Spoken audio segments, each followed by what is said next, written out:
வணக்கம் நண்பர்களே, எல்லாரும் நலமாக இருக்கீங்களா? நண்பர்களே, இந்த பதிவில் நம்ம பார்க்கக்கூடியது சிம்ம ராசியில் பிறந்த நண்பர்களுடைய வாழ்க்கையிலையும் வாழ்வாதாரத்திலையும் வரக்கூடிய ஏப்ரல் மாதத்தில் இந்த பிரபஞ்சம் எந்த மாதிரியான மாற்றங்களை தரப்போகுதுன்றது பற்றி தானுங்க ஆதாரப்பூர்வமாக இந்த பதிவில் நம்ம பார்க்க போகிறோம்.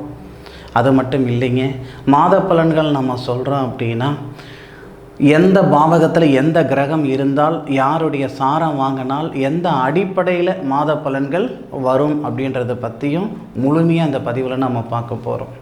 ஏப்ரல் மாதம் 1ஆம் தேதி திங்கட்கிழமை அதிகாலை பிறக்கப்படுது அப்படின்றது எல்லாருக்கும் தெரிஞ்ச ஒரு விஷயம். அனுமான் பிறந்த நட்சத்திரமான மூலம் நட்சத்திரத்தில் முதல் பாதத்தில் 240 டிகிரியில் தனுசு ராசி தனுசு லக்னத்தில் தான் இந்த மாதம் பிறக்க போகுது. அப்படி பிறக்கப்படக்கூடிய ஏப்ரல் மாதம் சிம்மராசி நண்பர்களுக்கு பலமாக இருக்குமா பலவீனமாக இருக்குமா? சிம்ம ராசியாதிபதி சூரிய பகவான். சிம்ம ராசிக்கு மட்டுமே சூரிய பகவான் ராசிநாதனாக வருவார். வேறு எந்த ராசிக்குமே சூரியன் ராசிநாதன் கிடையாது. சூரிய பகவானுக்கு ஒரே வீடு சிம்ம ராசி, சிம்மம் மட்டும்தான். அப்போது சிம்ம ராசியாதிபதி சூரிய பகவான் ராசிக்கு 8வது பாவகத்தில் ஆல்ரெடி கிட்டத்தட்ட ஒரு 15 நாளாக இருக்கிற அப்படி உழைப்பு இருக்கிற அளவுக்கு உயர்வு கொடுக்குற மாதிரி இல்லை. ஏன்னா சனி பகவானுடைய நட்சத்திரத்தில் சூரிய பகவான் இருந்தார். நம்மளுடைய ராசிநாதன் 6, 8, 12 வரக்கூடாதுன்றது ஐதீகம், ஜோதிட ஐதீகம். அப்போது உங்களுடைய ராசிநாதன் சூரிய பகவான் 8வது பாவகத்தில் மறைஞ்சு இருக்கிறாரு. அதுபோக இதுக்கு முன்னாடி ஏப்ரல் மாதத்துக்கு முன்னாடி ஏப்ரல் பிறக்கிற வரைக்குமே சனி பகவானுடைய நட்சத்திரத்தில் உத்திரட்டாதி நட்சத்திரத்தில் சூரிய பகவான் இருந்தார். இது சாதகமான நேரம் இல்லை. ஒரு சில நண்பர்களுக்கு வேலை வாய்ப்பில் சங்கடங்கள் கொடுத்துருக்கோம், ஒரு சில நண்பர்களுக்கு உடல் ரீதியாக சங்கடங்களை கொடுத்துருக்கோம், ஒரு சில நண்பர்களுக்கு உழைப்பு இருக்கிற அளவுக்கு உயர்வு இருக்காது. அப்போது ஏப்ரல் 1 ஏப்ரல் 1ஆம் தேதியிலிருந்து ஏப்ரல் மாதம் 13ஆம் தேதி வரை உங்களுடைய ராசிநாதன் 8வது பாவகத்தில் இருந்தாலும் லாபஸ்தானாதிபதினு சொல்லக்கூடிய புதனுடைய நட்சத்திரத்தில், தனஸ்தானாதிபதினு சொல்லக்கூடிய புதனுடைய நட்சத்திரத்தில் தான் உங்களுடைய ராசியாதிபதி சூரியன் 8வது பாவகத்தில் மறைவு ஸ்தானத்தில் இருக்க போகிறாரு 13 நாள். அந்த 13 நாள் அப்படின்றது 343 டிகிரியிலிருந்து 360 டிகிரி வரை சூரிய பகவான் வரக்கூடிய தருணம் 13 நாள். ரேவதி நட்சத்திரம் முதல் பாதத்திலிருந்து ரேவதி நட்சத்திரம் 4வது பாதம் வரைக்கும் சூரிய பகவான் வரக்கூடிய தூரம் நமக்கு 13 நாட்கள். இந்த 13 நாட்களில் நிச்சயமாக நல்லதே நடக்கும். தனஸ்தானாதிபதியுடைய நட்சத்திரம் புதன் ஒரு கட்டத்தில் 9ஆம் தேதி நமக்கு ஏப்ரல் மாதம் 9ஆம் தேதி மீனத்தில் புதனை வந்துடுறாரு. அப்போது புதனுடைய நட்சத்திரத்தில் ஏற்கனவே உங்களுடைய ராசிநாதன் சூரியன் இருக்கிறாரு. அதுபோக புதனும் சூரிய பகவானோட சேர்றதுனால இப்போ வக்கரத்தில் இருப்பார். மாத தொடக்கத்தில் புதன் மேசத்தில் இருப்பார் குருவோட சேர்ந்து. அசுவினி நட்சத்திரம் 2வது பாதத்தில் இருப்பார். அப்போ நமக்கு அசுவினி நட்சத்திரம் முதல் பாதத்தில் 2 டிகிரியில் இருப்பார். அப்போ புதன் 9ஆம் தேதியிலிருந்து 13ஆம் தேதி வரை ஏப்ரல் 9லிருந்து ஏப்ரல் 13 வரை சூரிய பகவானோட சேர்ந்திருப்பார். இது என்ன கணக்கு அப்படின்னா, லாபஸ்தானத்துக்கும் தனஸ்தானத்துக்கும் அதிபதி புதன், அதாவது மிதுனத்துக்கும் கன்னிக்கும் அதிபதி புதன். புதனுடைய நட்சத்திரத்தில் சூரிய பகவான் இருந்து சூரிய பகவான் புதனுடன் சேர்ந்திருப்பதால் அப்போ நமக்கு புதனாதித்ய யோகம் ஏற்படுது. இப்போ இந்த நிமிஷம் என் பிரச்சனை சால்வானா சரியாக போகுன்ற மனப்பான்மை எனக்கு இருக்கிறேனுங்க, என் பிரச்சனை இல்லைன்னு தீர்ந்தா போகுதுன்ற நிலைமையில் நான் இருக்கிறேனுங்க அப்படின்னு நினைப்பீங்க. அந்த 9ஆம் தேதி ஏப்ரல் 9லிருந்து ஏப்ரல் 13 வரைக்கும் என்ன செய்வீங்க அப்படின்னா, திடீர் யோகம். பக்கத்தில் ஒரு இடம் இருக்கும், ஒரு 5-6 வருஷமாக நீங்கள் கேட்டுட்டு இருந்திருப்பீங்க, அந்த இடம் கொடுக்காமல் இருந்திருப்பாங்க. கரெக்டாக உங்களுக்கு ஏப்ரல் 9ஆம் தேதி இல்லைப்பா அந்த இடம் கொடுக்குற மாதிரி இருக்கிறேன், உங்களுக்கு தேவையா அப்படின்ற ஒரு வார்த்தை வரும். இல்லை அத்தியாவசியமாக ஏதாவது ஒரு செயல் செய்கிற மாதிரி வரும். இன்றைக்கி ஒரு 10 லட்ச ரூபா கடன் இருக்குதுன்னு வச்சுக்கோங்களேன். 10 லட்ச ரூபா கடன் கட்டிட்டா போதுன்ற மனநிலையில் நாம் இருக்கோம். ஆனால் ஏப்ரல் 9ஆம் தேதி என்ன வரும்னா, புதுமையாக ஒரு விஷயத்தை செய்வீங்க. அன்னைக்கு 10 லட்ச ரூபாய் கடன்ன்றது 20-25 லட்ச ரூபாய் ஆனாலும் அதை பற்றி கவலைப்பட மாட்டீங்க. ஏன்னா ஏப்ரல் 9ஆம் தேதியிலிருந்து ஏப்ரல் 13ஆம் தேதி வரைக்கும் வரக்கூடிய யோகம் புதனாதித்ய யோகம். அந்த தருணம் ஒரு புரோஜனம் இருக்கிற மாதிரி, ஒரு இன்வெஸ்ட்மெண்ட் பண்ணுற மாதிரி. ஒரு 10 லட்ச ரூபா போட்டு ஏதாவது ஒரு செயல் செய்தால் கூட அது நீங்கள் 2 மடங்காக விற்றுட்டு வர மாதிரி ஒரு சூழ்நிலைகள் பின்னுக்கு ஏற்படுத்தும். அப்போது சிம்மராசி நண்பர்களுக்கு வளரக்கூடிய நேரமாகவும் உயரக்கூடிய நேரமாகவும் ஏன் உருப்படக்கூடிய நேரமாகவும் வரக்கூடிய ஏப்ரல் மாதம் 9ஆம் தேதியிலிருந்து ஏப்ரல் மாதம் 13ஆம் தேதி வரைக்கும் இருக்க போகுதுன்றதில் எந்த விதமான மாற்று கருத்தும் இல்லை. இந்த காம்பினேஷன், அதாவது சூரியன், ராகு, புதன், சுக்கிரன் 4 கிரகங்கள், அது கூட்டு கிரகங்கள் சொல்லுவாங்க. அப்போது நமக்கு சிம்ம ராசிக்கு 10வது பாவகத்துக்கு அதிபதி சுக்கிரன், சிம்ம ராசிக்கு 3வது பாவகத்துக்கு அதிபதி சுக்கிரன். அப்போது தொழில் ஸ்தானாதிபதி, லாபஸ்தானாதிபதி, தனஸ்தானாதிபதி, சகோதர ஸ்தானாதிபதி, தகிரிய ஸ்தானாதிபதி, அதாவது இந்த இடத்துல இருந்த 2 கட்டமும் கீழே 2 கட்டமும், இந்த 2 கட்டத்துக்கும் 2 கிரகங்கள், அதாவது 11க்கும் 2வது பாவகத்துக்கும் புதன், 10க்கும் 3க்கும் சுக்கிரன். இந்த 3 கிரகங்கள் சூரியன், புதன், சுக்கிரன், இந்த 3 கிரகங்கள் 8வது பாவகத்தில் ராகுவோட சேர்றாங்க. பொதுவாக ராகு கேது 6, 8, 12 இருக்கிறது நல்லது. இப்போ நமக்கு ராகும் சாதகமாக இருக்கிறார். ஏன்னா ராகு நமக்கு ரேவதி நட்சத்திரத்தில், புதனுடைய நட்சத்திரத்தில் தான் ராகும் இருக்கிறார். அதாவது 351 டிகிரியில் இருப்பார் புதனுடைய நட்சத்திரம், ரேவதி நட்சத்திரம் 2வது பாதத்தில். அப்போது அந்த கூட்டு கிரகங்கள்லாம் நமக்கு 8வது பாவகத்தில் இருக்குது. இந்த கூட்டு பாவகமாக இருக்கக்கூடிய அந்த கிரகங்களுடைய பார்வை உங்கள் ராசிக்கு 2வது பாவகத்தில் படும். அப்போது நமக்கு 8வது பாவகத்திலேருந்து 2வது பாவகத்தை பார்க்கறதுனால பொருளாதாரத்தில் இருக்கிற பிரச்சனைகள் சரியாகும். ஒரு சில நண்பர்களுக்கு விற்க முடியாத சொத்து விற்கிற மாதிரி ஒரு சூழ்நிலைகள் ஏற்படும். ஒரு சில நண்பர்கள் இந்த நேரத்தில் தான் புதுமையாக ஒரு செயல் செய்வீங்க, ஒன்று உருவாக்குவீங்க, ஒன்று வாங்குவீங்க.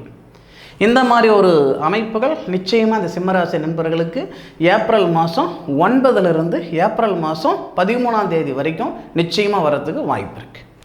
அதுபோக உங்களுடைய ராசிக்கு 7வது பாவகத்தில் சுபஸ்தானாதிபதின்னு சொல்லக்கூடிய செவ்வாய், ஏன்னா செவ்வாய் தான் சிம்மராசி நண்பர்களுக்கு பூமிக்காரகன். எல்லாருக்குமே பூமிக்காரகர் அவர் தான், செவ்வாய் தான். ஆனாலும் பூமி ஸ்தானம்னு ஒன்று இருக்குது, பூமி காரகன் ஒருத்தர் இருக்குது. அதாவது வீடு வாசலுக்கு அதிபதி இவர் அப்படின்னு நாம் செவ்வாவை நம்ம சொல்கிறோம். சிம்மராசி நண்பர்களுக்கு ஸ்தானமாகவும் அவர் தான் வராரு. மண்ணு மனைக்கு உண்டான ஸ்தானம் சொல்லுவோம் இல்லைங்களா ஒவ்வொரு கட்டத்துக்கும். அப்போ அதுவும் அவராக வராரு. அப்போது அந்த செவ்வாய் ஏப்ரல் மாதம் 30ஆம் தேதி தான் மீனத்துக்கு வருவார். ஏப்ரல் 30ஆம் தேதி தான் மீனத்துக்கு வருவார். அப்போது 30 நாள், ஏப்ரல் 1லிருந்து ஏப்ரல் 30 வரைக்கும் செவ்வாவுடைய பார்வை சனியுடன் சேர்ந்து உங்கள் ராசியை பார்க்குறாரு. சார், சனிக்கும் செவ்வாயும் காம்பினேஷன் சரியில்லையே, வாஸ்தவம் தானுங்க, நான் ஒத்துக்கிறேனுங்க, இல்லை நான் சொல்லலை. ஆனால் 11ஆம் தேதியிலிருந்து, அது ஏப்ரல் 11ஆம் தேதியிலிருந்து அந்த செவ்வாய் என்ன பண்ணுறாருன்னா குரு பகவானுடைய நட்சத்திரமான புரட்டாதி நட்சத்திரத்தில் செவ்வாய் வந்துடுவார். புரட்டாதி நட்சத்திரத்தில் செவ்வாய் வந்தால் நல்லதான்னு கேட்டிங்கன்னா நல்லது தான். எந்த அடிப்படையில் நல்லது அப்படின்னா, இந்த குரு பகவானுக்கு செவ்வாய் தான் வீடு கொடுத்துருக்கார். குரு பகவானுக்கு செவ்வாய் வீடு கொடுத்துருக்காருன்னா மேஷத்தில் தான், காலச்சக்கரத்தின் முதல் பாவகத்தில் தான் குரு பகவான் இருக்கார். அப்போ குரு பகவானுடைய நட்சத்திரத்தில் செவ்வாய் வரும்போது பரிவர்த்தனை தானுங்க. அப்போ அந்த செவ்வாவுடைய பார்வை உங்கள் ராசி மேலே படும், குரு பகவானுடைய பார்வை உங்கள் ராசி மேலே படும். அப்போ குரு செவ்வாய் 2 பேரும் உங்கள் ராசியை பார்க்கறதுனால குரு மங்கள யோகமாகவும் புதனாதித்ய யோகமாகவும் இந்த நேர காலங்கள் இந்த ஏப்ரல் மாதம் சிம்மராசி நண்பர்களுக்கு ஏற்பட போகுது. அப்போ நான் முதல்ல ஒரு வார்த்தை சொன்னேன் இல்லைங்களா, மண்ணு மனையால் யோகம் வரப்போகுதுங்க. அந்த 9ஆம் தேதியிலேருந்து 13ஆம் தேதின்னு சொன்ன பாருங்கள். அந்த 11ஆம் தேதிக்கு மேலே இந்த செவ்வாவும் மண்மனைக்கு அதிபதி அவரும் குரு பகவானுடைய நட்சத்திரம் வாங்கிறதுனால இன்னும் மெஜாரிட்டியாக இருக்கும். நிறைய நண்பர்களுக்கு பாக பிரிவினை ஆகியிருக்காது, பூர்வீக சொத்து பாக பிரிவினை ஆகியிருக்காது. அந்த மாதிரி ஒரு சூழ்நிலையெல்லாம் இப்போ சரிப்படுத்திக்கலாம். வாங்காத பணத்துக்கு வட்டி கட்டிகிட்டு இருக்கிறேன் சார், செய்யாத தப்புக்கு தண்டனை அனுபவிச்சுக்கிட்டு இருக்கிறேன் சார் அப்படின்னு சொல்லிக்கிட்டு இருந்தால் அந்த மாதிரி நண்பர்களுக்கு ஒரு அற்புதமான ஒரு நேர காலங்கள் இருக்குது.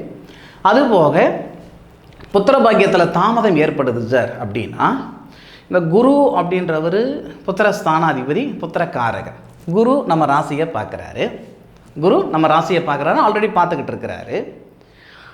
குரு பகவானுக்கு நட்சத்திரம் கொடுத்துருப்பார் இல்லைங்களா நம்ம தொழில் ஸ்தானாதிபதி சுக்கிரன். அந்த சுக்கிரன் உங்களுடைய ராசிக்கு 8வது பாவகத்தில் இருந்தாலும் சூரிய பகவானோட சேர்ந்து இருக்கிறதுனால புத்திரகாரகன் புத்திரஸ்தானாதிபதின்னு சொல்லக்கூடிய குருவுக்கு நட்சத்திரம் கொடுத்த சுக்கிரன் குருவுடைய நட்சத்திரத்தில் ஏற்பார். மாத தொடக்கத்தில் சுக்கிரனுடைய நட்சத்திரம் புரட்டாதி நட்சத்திரம், குருவுடைய நட்சத்திரம் நமக்கு பரணி நட்சத்திரம். அப்போ தேவகுரு அசுரகுரு 2 பேருமே நட்சத்திர பரிவர்த்தனை. இந்த வகையில் புத்திர செல்வம் பெருகும். அதுபோக செவ்வாய் குரு பகவானுடைய நட்சத்திரத்திலிருந்து உங்கள் ராசியை பார்ப்பார். இந்த வகையிலையும் புத்திர செல்வம் நமக்கு பெறும். அப்போது பொருளாதாரத்தில் இருக்கிற சங்கடம் சரியாகிறதுக்கான வாய்ப்பு கொடுக்க போகுது.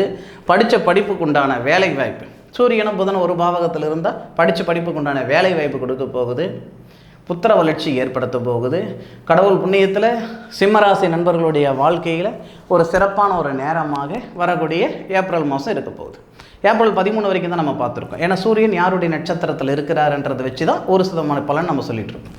அப்போ சூரியன் புதனுடைய நட்சத்திரத்தில் 13ஆம் தேதி வரைக்கும் இருக்கிறார். 13லிருந்து 26 வரைக்கும் அசுவினி நட்சத்திரத்தில் வரார். 13லிருந்து 26 தேதி வரை உங்களுடைய ராசி அதிபதி அசுவினி நட்சத்திரத்தில் இருக்கிறாருன்றதை விட உங்களுடைய ராசி அதிபதி உச்சமாகிறாரு. ஆட்சியாக இருக்கிறத விட உச்சமாக இருக்கும்போது ஒரு கிரகம் பலம் அதிகமாக இருக்கும். அப்போது நமக்கு ஒரு இலக்கு இருக்கும் இல்லைங்களா? ஒவ்வொரு ராசிக்கும் ஒவ்வொரு ராசிக்காரருக்கும் ஒவ்வொரு விதமான எதிர்பார்ப்பு இருக்க தான் செய்யும்.